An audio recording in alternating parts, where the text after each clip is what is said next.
নমস্কাৰ, মোৰ আখললৈ আপোনালোকক স্বাগতম জনাইছোঁ। আজি মই কেঁচা কঁঠালৰ এখন তৰকাৰী বনাবলৈ লৈছোঁ। ৰেচিপিটো আপোনালোকলৈও আগবঢ়ালোঁ। আশা কৰোঁ চাই ভাল পাব। ব'লকচোন আগবাঢ়ো।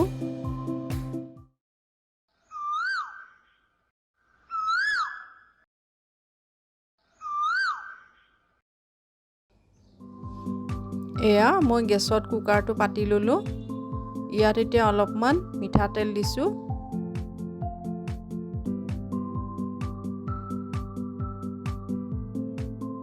এয়া কেইটামান গোটা জিৰা, কেইটামান চফ আৰু গোটা ধনিয়া কেইটামান ইয়াতে মই দিছোঁ। আৰু এইখিনি বিলাহী আৰু পিঁয়াজ, এইখিনি মই ঘৰতে গুড়ি কৰি থোৱা জিৰা, জালুক আৰু ধনিয়া গুড়ি, জলকীয়া, আদা, নহৰু বটা অলপ, তেজপাত এটা আৰু লং, ইলাচি, ডালচেনি। এতিয়া মই গৰম মছলাখিনি ইয়াতে দিছোঁ। ইলাচি কেইটা অলপ বাকলিটো এৰুৱাই দিছোঁ। আৰু এইখিনি মই মিক্সিত পিচি থৈছিলোঁ। কেঁচা জলকীয়া, আদা এটুকুৰা আৰু নহৰু এচামুচ দিছোঁ মই। তেজপাতটো ইয়াতে দি দিলোঁ।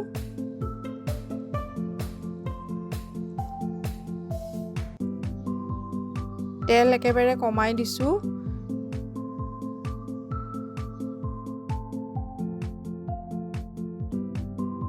এইখিনি ডাঙৰ পিঁয়াজ এটা আৰু ডাঙৰ বিলাহী এটা, এইখিনি অলপ সময় ভাজি ল'ব লাগিব। মিহি মিহিকৈ কুটি থৈছিলোঁ মই বিলাহী আৰু পিঁয়াজখিনি।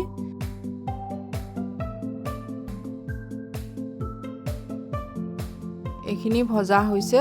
ইয়াতে এতিয়া মই হালধি দিম। ইমানখিনিয়ে দিছোঁ। আৰু এইখিনি গুড়ি মছলা, জিৰা, জালুক আৰু ধনিয়া মই এচামুচ দিছোঁ।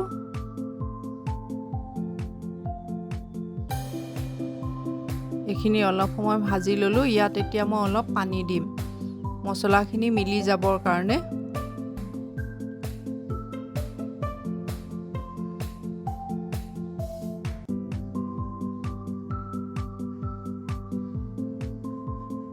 এইখিনি কেঁচা কঁঠাল টুকুৰা কৰি লোৱা। এইখিনি মই মগু দাইল অলপ তিয়াই টুকি থৈছিলোঁ।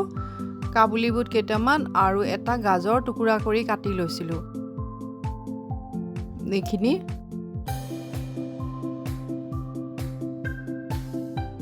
এতিয়া মই মগু দাইলখিনি ইয়াতে দি অলপ সময় ভাজি ল'ম।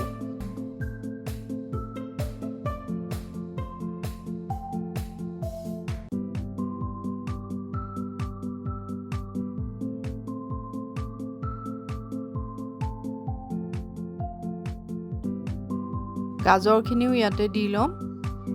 গাজৰ দিলে ৰংটো ধুনীয়া হয়, সেইকাৰণে এটা গাজৰ টুকুৰা টুকুৰিকৈ মই কাটি দিছোঁ।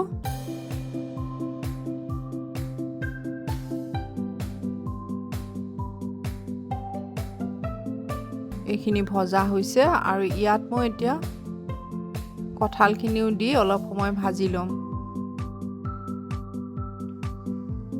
কঁঠালখিনি মই আগতে সিজাই লোৱা নাই।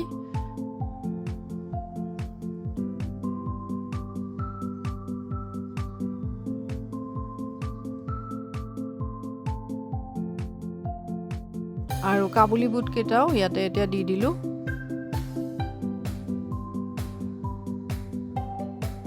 এতিয়া অলপ সময় ভাজিব লাগিব গোটেই বস্তুখিনি।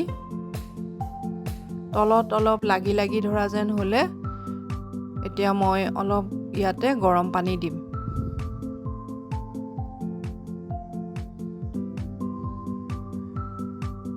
ইমানখিনিয়ে পানী দিলোঁ।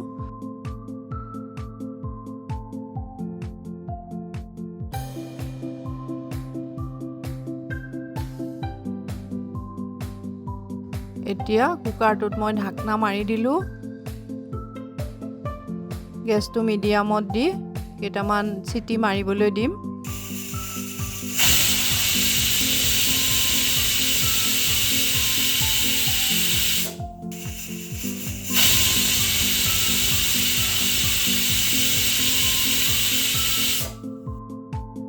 এইখিনি হৈ গ'ল এতিয়া ঠাণ্ডা হ'বলৈ দি মই আপোনালোকক খুলি দেখুৱাম তৰকাৰীখন